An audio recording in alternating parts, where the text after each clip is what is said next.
That's right. Did you want to reiterate what you were saying about how metal, although it's kind of been attributed to Satanism and crap like that, it's really like much more fundamental than that? There's no doubt. Yeah, I think we kind of cut out in the midst of that. But yes, Eric and I were talking about how I think throughout its heyday and even now, like I think that metal kind of catches and even rock maybe from some standpoints catches a bad rap for like its it's Satanism and it's evil and it's I mean darkness, whatever you want to call it. I mean the mainstream calls it something different than like what the insiders call it, right? But I mean at the end of the day, I think there's something deeper to what's going on. I mean, there's kind of a connectedness to like the early values, right? Of connectedness to the earth and the, just the early values. I'm not quite sure at this point what I'm trying to say, but little pagan commune with Mother Earth. Well, let's take a step back to like early Celtic days, right? Sure. I miss those days. Hey, the early Celts were virgins, right? Hey, the Celts were very much, which I just got to take a dig here for a second. You know, my ancestry kind of traces back to the early Scottish and Irish days, right? So, oh yeah, man. Which very much carries over into my, kind of folk heavy metal days, very influences nowadays, right? But,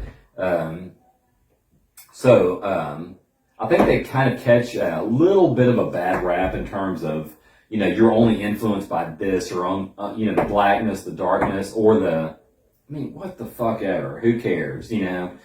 At the end of the day, we're trying to elevate art to a higher form, right? Mm-hmm. And I think that's where we are all coming from, regardless of how you kind of go about doing that. There's no like wrongs, you know what I mean? Yeah. Like the art speaks for itself. Mm-hmm. At the end of the day, we're all here for the same reasons that we're entertaining the masses, Yeah. And I mean, like, at the end of the day, like, fuck you if you think that I'm, like, trying to tell you something you don't like for the wrong reasons. Whatever, you know what I mean? Yeah, exactly. I mean, that's what rock and roll has always been. And I don't give two shits if I'm doing it from an indie standpoint, whereas some major label artist did it from his pedestal back in the day, you know? That we're doing it from our... Let's face it. We're in a new era now, and we're doing it from our pedestal. Yeah. And it's just as valid of a pedestal as what some mainstream artist had 20 years ago, 30 Absolutely. years ago. Yeah. This is where we are at this point, and we're validating our point just as much as someone else, did. Regardless of what your genre is, which I'm not about to knock country, but if it's country, if it's metal, if it's rock, if it's dark metal, if it's heavy metal, if it's thrash metal, if it's whatever metal, dude, your thing is your thing, and it's art one way or the other. And if you can fuse that with some kind of like literary standpoint and take it to another place, then dude, by every means available to you, do it. Like you're furthering the world beyond where it was before.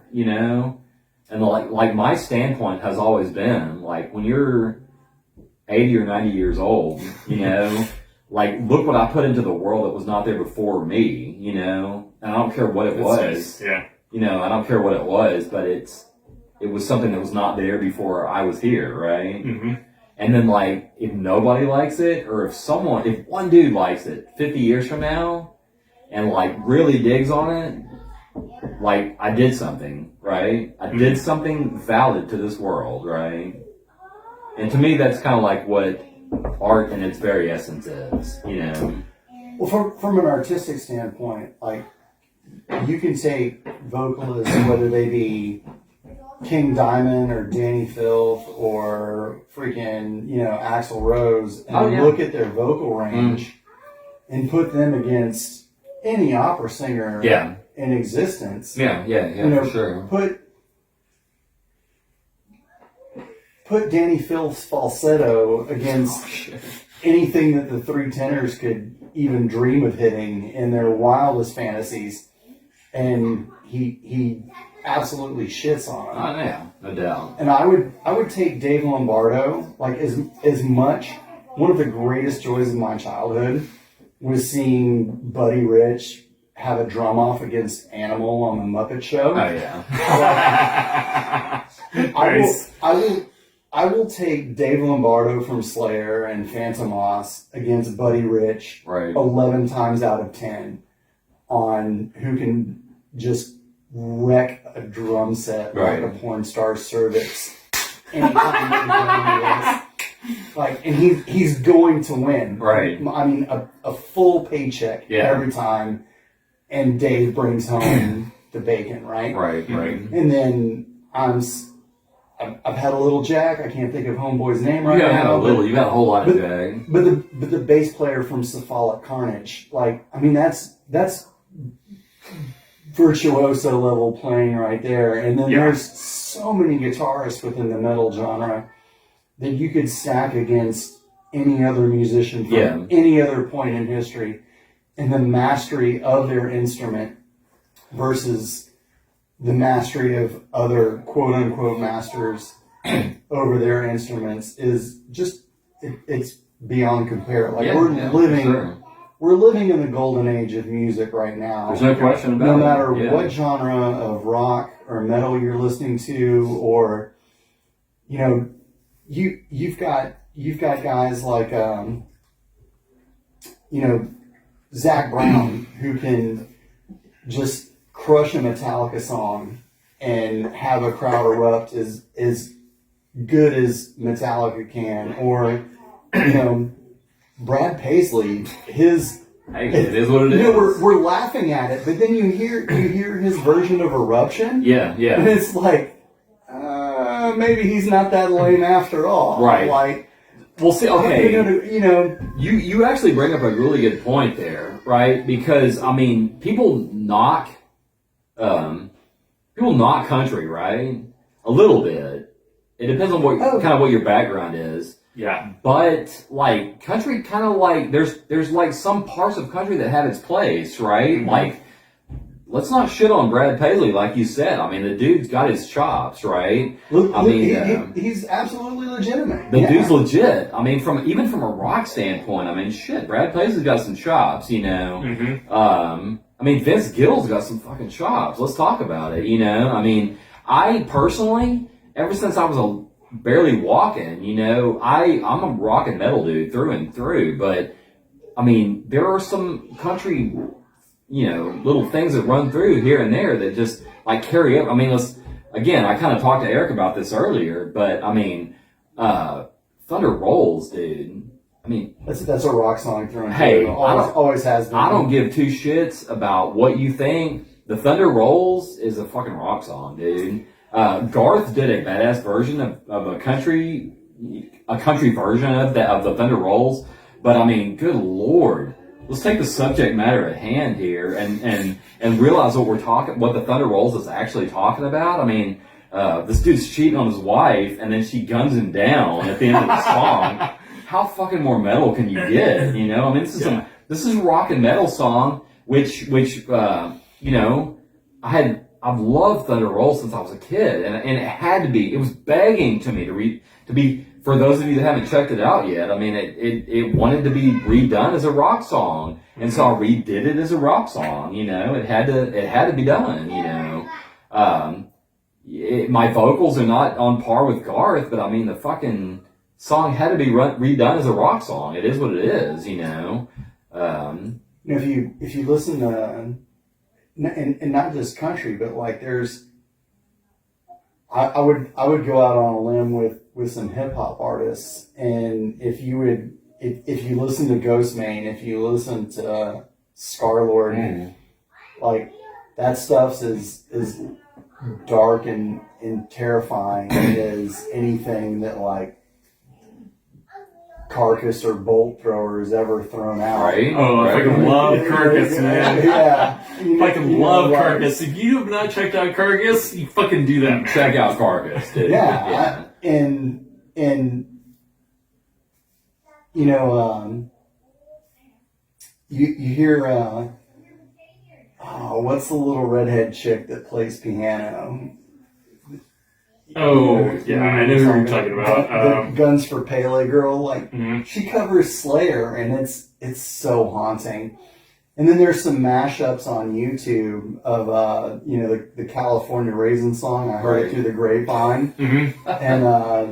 And Slayer's Rain and Blood. And it hits you pretty hard when you realize that the lyrics to the California Raisin song are darker than the lyrics from Rain and Blood. And it's just like, what am I doing? Like, you hear the mashup and you're like, holy crap, like, I'm scared of some animatronic raisins. And when animatronic raisins make you shit your pants before Kerry King does, you know that your musical history has been skewed by the record labels lying to you, you know? Yeah. Which is a very legitimate point. Which is a very legitimate point. Like, you're not being played what you want to hear. No. You're It's mainstream. being played Yeah. what the record companies think that they can make money off of. That's exactly right. Yeah. Yeah, you mentioned Rain and Blood, which is obviously an awesome fucking Slayer song. Like, even Tori Amos did cover that. That's who, Tori Amos, Redhead. Yeah. There you go. And I fucking love her version of it because it's from the woman's perspective and it's about menstruation. It's such a fucking cool take on it. Side note, the only time I've ever heard Eric pray to a Christian deity was when he wanted his face to be Tori Amos's piano bench. Just gonna throw that out I'm not going to deny any of that. You can't turn that down. Yeah. It's not something you could say no to. Right. Oh, fuck, what was I going to say? Forgive me, Father, for I've wanted to be Tori Amos's piano bench. Hey, and can you, there's no argument with that. Come on. Who wouldn't want to be? Yeah, I think kind of a modern cultural perspective, which will be interesting to see pretty soon. Look, Tori Amos was a big influence on Neil Gaiman. In terms put her of in a comic book. Right. He put her in the comic book as Delirious, I think. Delirium. Yeah, that's it. Yeah, Sorry, I'm pretty twisted at this point. I don't know. Hey, we all are, dude. Yeah. But yeah, like she is such a cool figure in terms of like cross-genre stuff and not being, in any way, shape, or form set into anything particular. Mainstream, right? Yeah. Damn, I had something else to say and I totally fucking forgot. Sorry, I didn't mean to cut you off. No, it's cool, dude. So I think at this point we can probably end this podcast because I think we killed that bottle, didn't we? Did we really kill that thing? We seriously killed the bottle is empty. Shit. So we love you guys. We will hit you up with another episode soon. And, maybe the next go around we'll see how a podcast goes when we empty a bag of mushrooms by. Love you guys. Stay metal as fuck. Rock on, guys. Bye.